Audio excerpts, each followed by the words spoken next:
of Council. I thank you for the opportunity to speak along with my colleagues on this very important subject. We have 5 segments to our presentation, so we'd appreciate holding questions until we finish all the segments. My name is Guy Honigford. I'm the CEO of BILD Calgary Region. BILD is a membership-based organization. Our members cover all aspects of the building industry, from residential to commercial and industrial, from new communities to infills in established areas, and of course, the ever-expanding region outside of Calgary. The point is, only some of BILD's work is focused on new communities in developing areas. BILD was the catalyst to create the Industry City Work Plan in late 2015. The work plan that Council approved as part of the Off-Site Levy Bylaw Initiative was started in January of 16.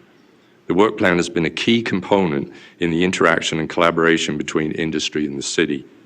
Its current goals for 2018 are focused in 3 areas where industry city teams are working together. For the established area redevelopment areas, we are assessing cost impacts of redevelopment fees, a more efficient use of lands, and the main streets priority. For industrial strategy, we are stepping up the distribution of information that the team is gathering to educate all stakeholders. Further, we are looking at pipes below grade and their capacities, and we are exploring the ever need for a regional strategy. The third focus, which is why we are here today, is that being new communities' growth strategy and framework. Many stakeholders refer to the new framework as the GMO, or Growth Management Overlay Framework. This is a fair representation, as all area structure plans that have been approved since 2012 have GMOs applied to them. For reference, only Cornerstone in the northeast and a portion of Keystone in the central north have GMOs removed in the last 6 years. Yes, that's 6 years that we have worked with the city to find a way to provide certainty to the development community. This is a long time to ask financiers to be patient and accept that there is no prescribed way to remove a GMO or know when your lands may be granted approvals to proceed. Accordingly, industry supports administration's desire, driven by GM Daglish, to create a comprehensive and predictable framework. There is no doubt that economic and financial conditions have changed for both the city and industry in the past few years, and having a framework for new community growth is critical in fluctuating markets. Industry is adamant that the new framework must exist within the existing system that we have today. And this system collects levies, property taxes, user and franchise fees, puts them in a big pot, and moves funds around to satisfy varying needs anywhere in the city. And this has worked well for Calgary as a unicity. Creating a framework that calls for a new system for operating costs, requiring full cost recovery in a new community, is simply unfair, and as no other new growth areas are required to operate this way, and we would argue that the city does not have the activity-based costing systems to fully isolate a community such that all costs are fully known. Therefore, we believe that the outcome of the framework must exist within the current system, where the city decides where to allocate its operating budget from the pool of funds. It has been almost 2 years since we started the detailed work to create a framework for growth, and unfortunately, even though a great deal has been accomplished together, we are still at this point apart on the fundamental issues of benefit and risk. Simply, administration is approaching the framework from a perspective of mitigating the city's risk 100% at all times. To do this, the city must retain full control over where, when, and how all growth occurs. Ironically, this requires that the city takes all the risks for the decisions of timing of growth. The industry, on the other hand, is approaching the framework from an economic benefit perspective. This approach requires both parties to take some risk, but ensures that within the current system, the risk will balance out over time. It also recognizes that market factors cannot all be controlled by policy. The one thing that is absolutely certain is that the city cannot by law run a deficit, and is extremely adept at controlling operating costs to ensure that services, while not always meeting aspirational goals, do meet citizens' expectations, hence the continued very positive citizen survey conducted annually. Administration, as you have heard, has provided an in-depth look at the perceived cost risks. As industry, we would like to focus on market needs and the economic benefits that the new communities bring to the city as a whole. Let me introduce our presenters today. who will provide this perspective for the committee. So we have Josh White from DREAM, we have Marcello Ciacchia from Genstar, and my colleague Grace Louie from BILD. And Josh, you're up. So we do have we have some slides, but we do have copies of the presentation. We'll distribute those now. Distribute as well if you'd like them. So I wanted to impress on Council a few key points. In this process, it's extremely important that we're starting with the same baseline of information. It is the foundation of sound decision-making and is what growth strategy is all about. First is the question of demand. Underlying this discussion, it is our feeling that the city has understated the demand side of the housing market. This is not a criticism of any particular person's work, but as Mr. Fielding pointed out, there are honest disagreements about demand that require discussion. Agencies such as CMHC, Conference Board in Canada, Altus Group are all forecasting significantly higher housing starts in the city, or than the city. We've seen the city's own forecasting become significantly lower in the last 18 months or so. In the Strategic Council session, it was asked whether the lower performing economy of the last couple of years has influenced growth strategy's work. I think it's fair to say that yes, it has. If we look at the trends of economic and housing recovery, there are strong reasons to believe we are headed to a situation of normal demand. Looking at 2017, we outpaced the city's housing starts forecast by more than double. 9,458 starts versus the forecast 4,600. Actual starts were in line with the forecasts of various cited external groups. So, if demand is in the process of normalizing to an average 10 years throughout the 2020s, we need to be planning as such.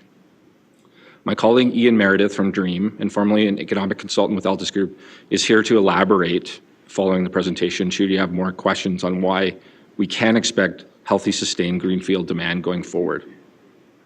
The second matter I wanted to talk about is the supply side of the equation.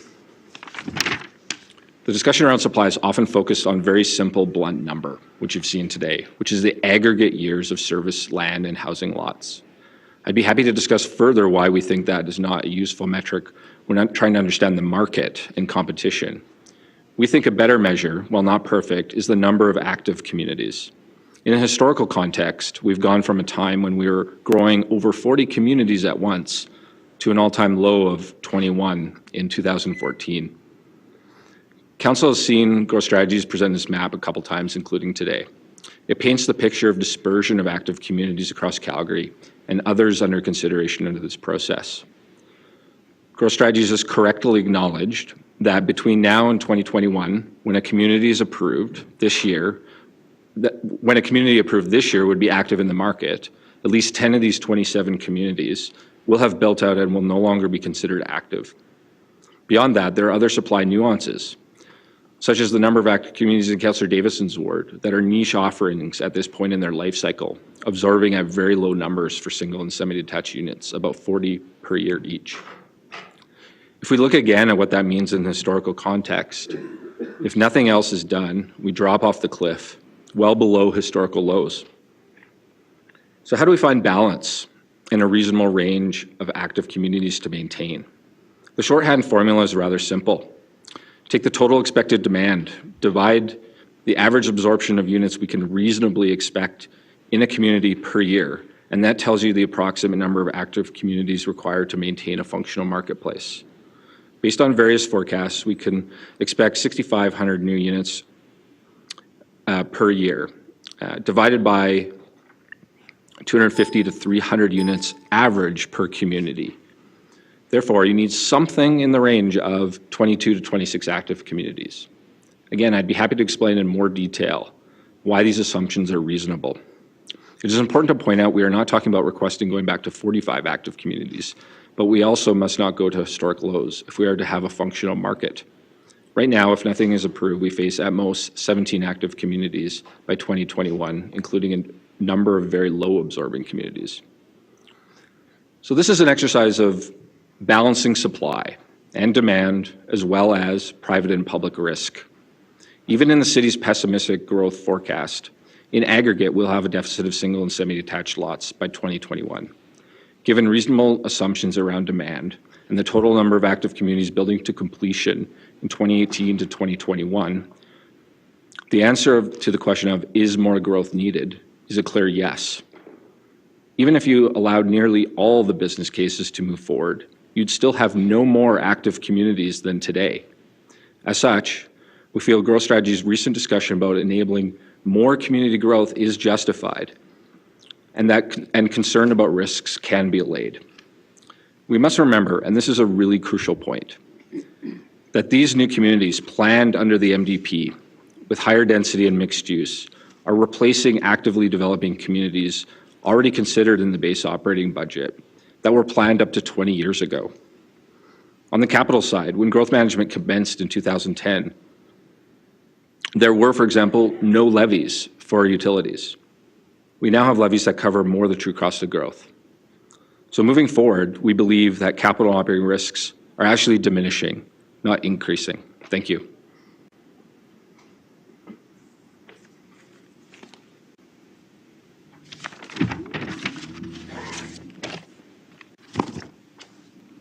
Good morning, everyone.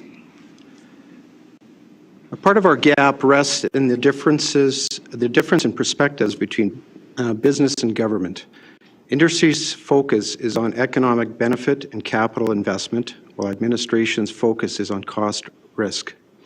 This was evident in administration's presentation to Council at the strategic session on January 31st, where a slide summarizing and highlighting the costs of 27 existing developing communities and the cost risk of 13 to 15 future communities was shown. There was no corresponding slide to show the benefits of those investments, so we've taken it upon ourselves to provide that corresponding information. We used the city's projected units in attachment 1 of this report and approximated the corresponding economic benefit of those communities. Here's what we found.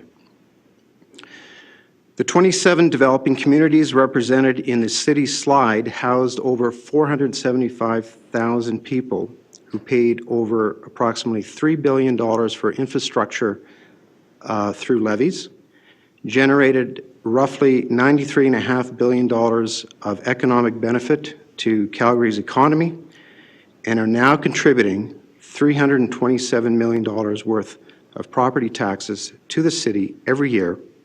That represents just the municipal and residential portion. The new 13 to 15 communities referenced in the city slide will continue to add to that benefit. These communities will house just under 35,000 people to start and contribute $907 million in infrastructure through increased levies, generate $18.7 billion worth of economic benefit to Calgary's economy, and will contribute $79 million worth of property taxes to the city on an annual basis. These numbers are projections, and the tax dollars reflect only the residential and only the municipal portion of the property tax, so the non-residential and provincial portions of the tax are not included. When considering the benefits of suburban growth, keep in mind that it is suburban businesses who are now relied upon to pick up the slack given the loss of revenue in the city's core. Growth in new communities, in accordance with the MDP, will help create new commercial industrial centres which will make better use of our infrastructure, reduce our exposure to the downtown core, and make us more resilient to future economic shocks. The Calgary region is increasingly telling us that they are open for business and interested in promoting growth and development. Over time, the city's share of growth in the region has fallen, and this leakage of growth into the region promotes increased use of the city's infrastructure, such as transit and roads, by people who pay taxes into the region but not the city.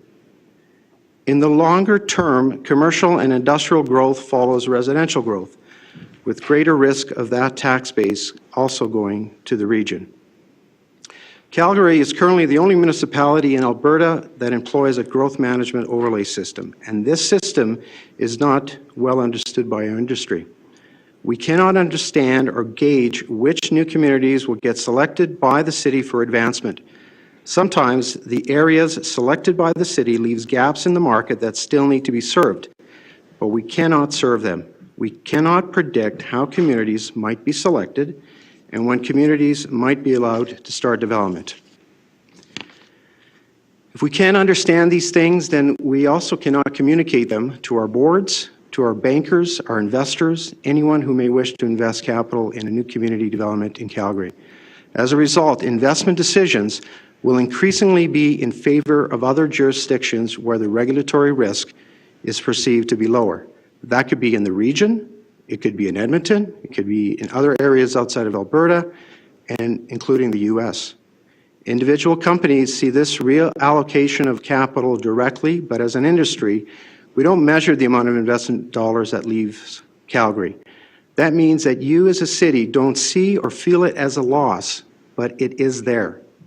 The danger of that capital loss is real, it is happening, and there is risk that it will escalate.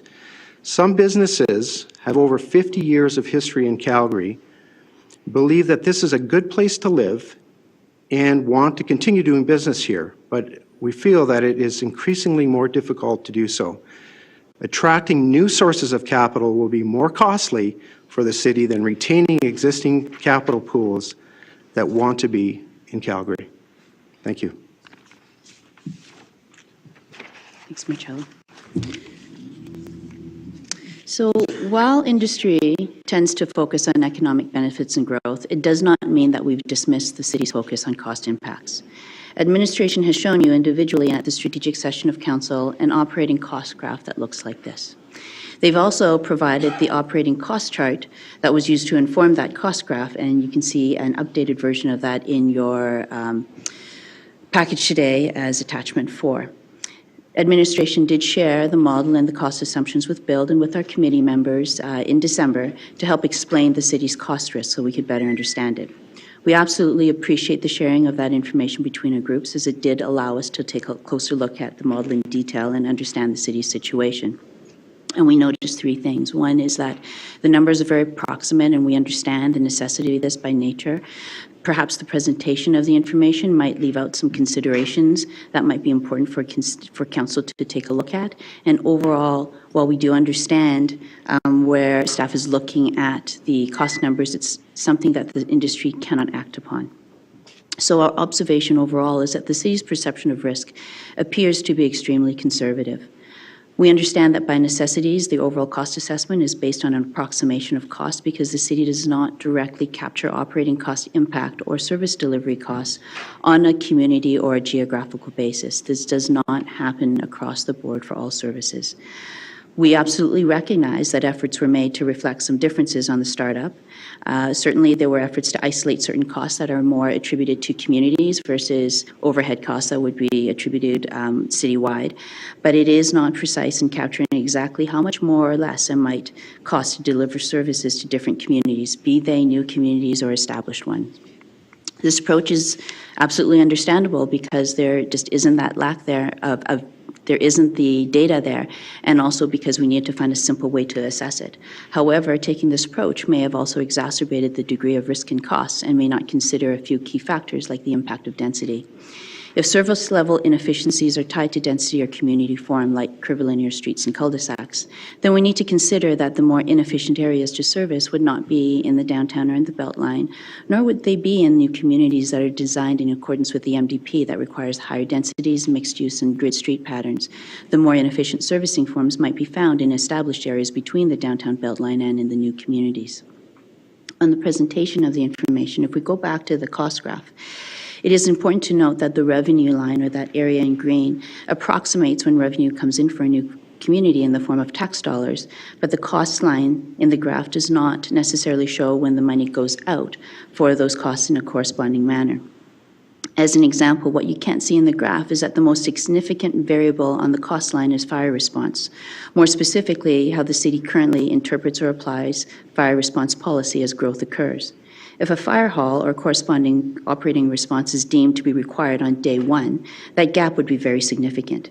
If that need is deemed to be required later on, there would be essentially no cost gap visible until a new fire hall or response is introduced. In fact, you would likely see a surplus of tax revenue over cost until that fire hall or operating response was deemed required. Depending on which version of the graph you saw, if the fire cost, response cost was allocated proportionately, it wouldn't reflect how you spent the money. And if it was shown as a full cost from day one, it might also not reflect when you would actually spend the money. We understand that the fire response issue is not what we have before you today. That discussion is going to occur in March. However, we are here today to talk about the cost impact risk, and it is important for us to be mindful of that variable, as the cost impact could be significantly different pending the outcome of the March discussion. Lastly, our overall industry perspective is that the benefits and costs of new growth balance out over the lifetime and evolution of communities and across the city as a whole.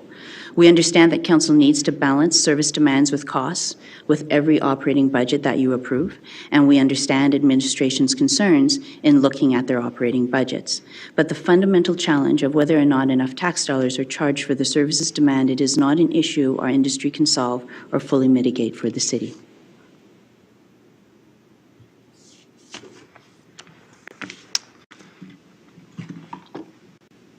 So thank you for your time this morning. I'm here to wrap up and provide you with an ask on behalf of developer members.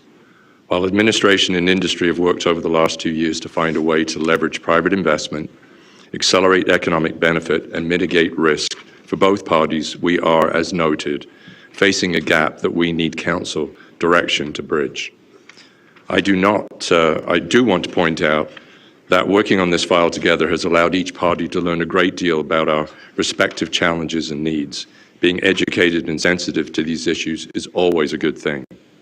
So again, the gap is the result of the lens and perspective that each party views the framework and how it should be crafted. To summarize, administration's lens is as follows: 100% risk mitigation requiring full cost recovery for the entire life of the community build-out. Also, administration does not believe it has the permission from Council to vary service levels for new communities to get started. And deciding that funding for any larger envelope for funding new communities must come directly by way of a citywide property tax increase, which industry does not support. Earmarking these funds directly for new communities is creating have and have-not communities, which is fundamentally against how the city allocates its operating budget under the current one-system-fits-all approach. Industry's lens is as follows. We see new community development through a revenue economic benefit lens that balances risk out over time. Industry does not believe in creating a, quote, second system to segregate new communities in a manner that requires them to pay full cost recovery. This is unfair and creates have and have-not communities. Industry believes in a one system for taxation and dealing with the market.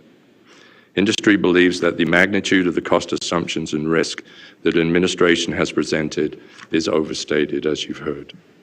Based on the city's assumptions, full cost recovery through developers on behalf of new residents is not viable, either financially or in principle.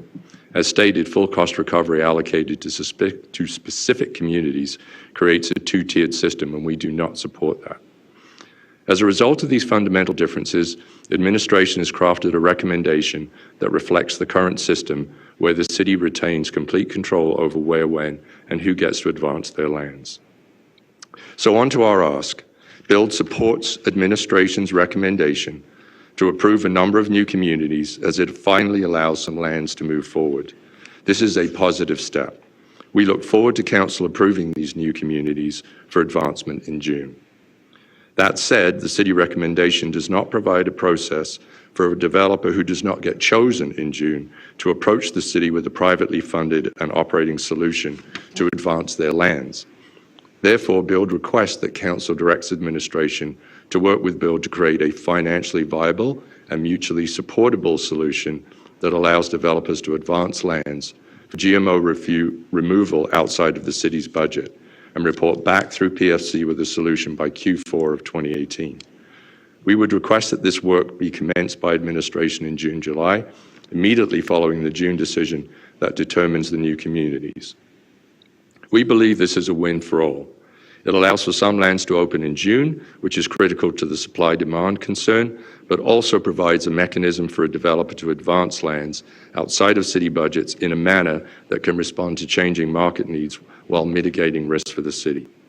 We thank you from everyone at BILD and our members involved in this very critical file, and we look forward to your decision. Thank you.